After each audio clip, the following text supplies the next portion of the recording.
Hello சொந்தங்களே, அஸ்ஸலாமு அலைக்கும். எல்லாம் எப்படி இருக்கீங்க?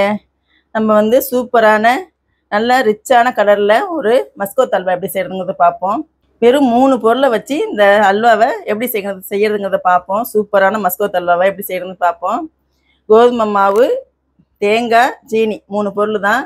எண்ணெய் நெய் எதுவுமே இல்லாமல் செய்கிறதான் எப்படி செய்யுங்கிறது பார்ப்போம்.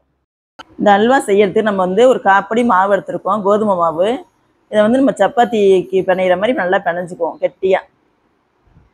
கொஞ்சம் கொஞ்சமாக தண்ணி ஊற்றி, உப்பு போடக்கூடாது, வெறும் தண்ணி மட்டும் ஊற்றி நல்லா சப்பாத்தி மாவு மாதிரி நம்ம பிணைஞ்சி வச்சுக்குவோம். இந்த மாதிரி பிணைஞ்ச மாவில் ஒரு 2 சொம்பு தண்ணி ஊற்றி 1 மணி நேரத்துக்கு ஊற வச்சுக்குவோம்.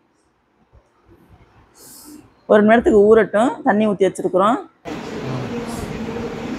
ஊறிடுச்சு பாருங்கள். 1 மணி நேரத்துக்கு ஊறி இந்த மாவில் நல்லா பிணைஞ்சி விட்டு ஊற்றின தண்ணியில் நல்லா பிணைஞ்சி விடுவோம். இதை வந்து நம்ம பால் எடுக்கணும். 2 தடவை தண்ணி ஊற்றி பிணைஞ்சி நல்லா அப்படி பால் எடுத்துக்குங்க. நான் வந்து ஒரு காட்டன் கிளாத்தில் தான் நான் வந்து வடிகட்டி எடுத்துக்கிறோம். காட்டன் துணியை போட்டு நல்லா மாவை பிணைஞ்சி விட்டு பால்லாம் ஊற்றி நல்லா வடித்து எடுத்துக்கலாம். ஒரு 1/2 லிட்டர் தண்ணி தேரும். இது நல்லா 2 தடவையாக நல்லா புழிஞ்சு விட்டு நல்லா பால் எடுத்துக்குவோம். இந்த மாதிரி சக்கையாக வரும். இந்த சக்கையெல்லாம் நமக்கு வேஸ்ட்டு தான், தேவையில்லை. நல்லா பெரிய தேங்காயாக கருப்பு தேங்காய் 1 தேங்காய் எடுத்துக்குவோம். இதை நல்லா எல்லாத்தையும் நல்லா போட்டு அரைச்சி எடுத்துக்கலாம். மிக்சியில் போட்டு பால் எடுத்துக்குவோம். பால் 1 லிட்டர் பால் வேணும் இதுக்கு.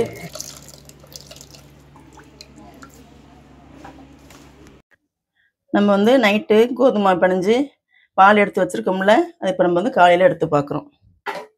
நல்லா மாவு தண்ணி அப்படி புளிச்சு போயிருக்கு பாருங்கள். மாவும் தண்ணியுமா புளிச்சு நிற்கிது. இந்த புளிச்ச தண்ணி நம்ம கீழே ஊற்றிடலாம். இப்படி மேலாக வடிகட்டிங்கன்னா தண்ணி பூரா கீழே போயிடும். நமக்கு அடியில் உள்ள மாவு தான் வேணும்.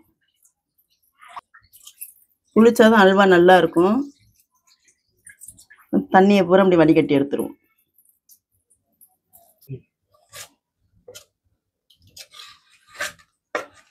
அடியில் உறைஞ்சிருக்கும். நல்லா கிண்டி விட்டுக்கலாம். இதை நல்லா கிண்டி விட்டு நம்ம ஒரு கடாயில் ஊற்றிக்கலாம். பிஸ்மில்லாஹிர்ரஹ்மானிர்ரஹீம். தேங்காய் அரைச்சி பால் எடுத்து வச்சுருக்கோம், அதையும் இதில் ஊற்றிக்கலாம். காப்படி மாவு எடுத்து பிணைஞ்சி வச்சோம், தண்ணி ஊற்றி பால் எடுத்தோம். இப்போ வந்து அரைப்படி சீனி போட்டுக்கலாம். பிஸ்மில்லாஹிர்ரஹ்மானிர்ரஹீம். கொஞ்சம் சீனி வச்சுருக்கோம். இதில் வந்து நம்ம கேரமல் பண்ணிக்கலாம்.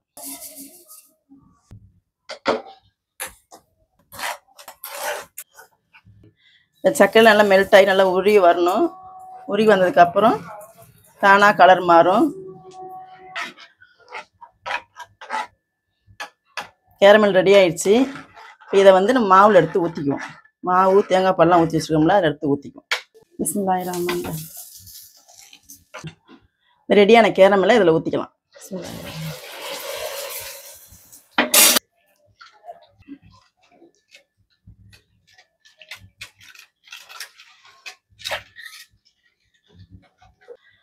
இந்த கேரமல் இதில் ஊற்றுறதுனால இப்படி கட்டியாக இருக்குது. இது வந்து கரைஞ்சிரும், தானாகவே கரைஞ்சிரும். நம்ம அடுப்பில் வச்ச பாலை நல்லா கிண்டி விடணும். கை விட்டால் அடி பிடிச்சிரும். கை விடாமல் கிண்டி விடுங்க. கொஞ்சம் லேசாக கொதி வந்தோடனே அடுப்பை சிம்மில் வச்சுக்குவோம். நல்லா கொதிச்சு வந்துருச்சு, கெட்டி ஆயிடுச்சு. இனிமேட்டு அடுப்பை சிம்மில் வச்சுட்டு நல்லா கை விடாமல் கிண்டி விடணும். நல்லா சுருண்டு வரணும். இதுக்கு எண்ணெயோ நெய்யோ எதுவுமே தேவையில்லை. ஊற்றிருக்க தேங்காய் பால்லேருந்தே எண்ணெய் விடும். அந்த எண்ணெயில் நான் சுருள கிண்டணும். இந்த கேரமல் ஊற்றுனது நம்ம வந்து கலருக்காக தான் ஊற்றிருக்கோம். நல்லா கலராக இருக்கும், நல்லா வாசமாகவும் இருக்கும். இப்போ பாருங்கள், 3/4 வெந்துருச்சு. இன்னொரு 1/4 வேகணும். எப்படி கண்ணாடி மாதிரி எப்படி இருக்குது பாருங்கள். நல்லா வெந்து இன்னொரு 1/4 வேகிறதுலாம் எண்ணெய் விடும். இன்னும் எண்ணெய் விடலை, ஆனால் அடியும் பிடிக்கலை. கை விடாமல் கிண்டுங்க. நம்ம போட்டது 1/4 கிலோ மாவு தான். காப்படிக்கு 1/4 கிலோ மாவு இருக்கும். அதுதான் நம்ம மாவு போட்டிருக்கோம். ஒரு தேங்காய் பால் ஊற்றிருக்கோம். ஆனால் இருக்கிற அல்வா வந்து 1 கிலோ தக்கன வரும். 1 கிலோ அல்வா ரெடி ஆயிடுச்சுன்னா ஒரு 1/2 மணி நேரம் மெனக்கடணும். 1/2 மணி நேரம் மெனக்கட்டு இப்படி கிண்டினோம்னா சூப்பரான அல்வா ரெடி ஆயிரும். மஸ்கோட் அல்வா.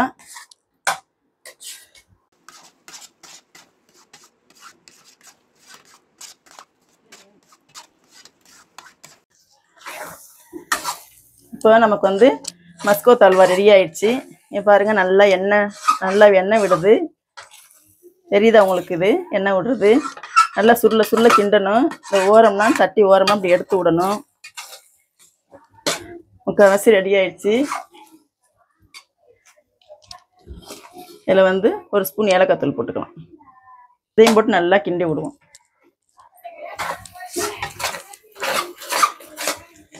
நம்ம எண்ணெயோ நெய்யோ எதுவுமே ஊற்றலை.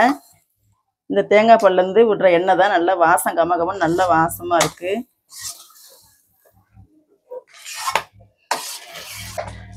நல்ல கலரும் கொடுத்துருச்சு.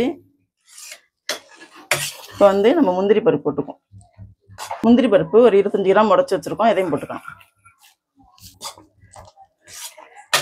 நல்லா மிக்ஸ் பண்ணி விடுவோம்.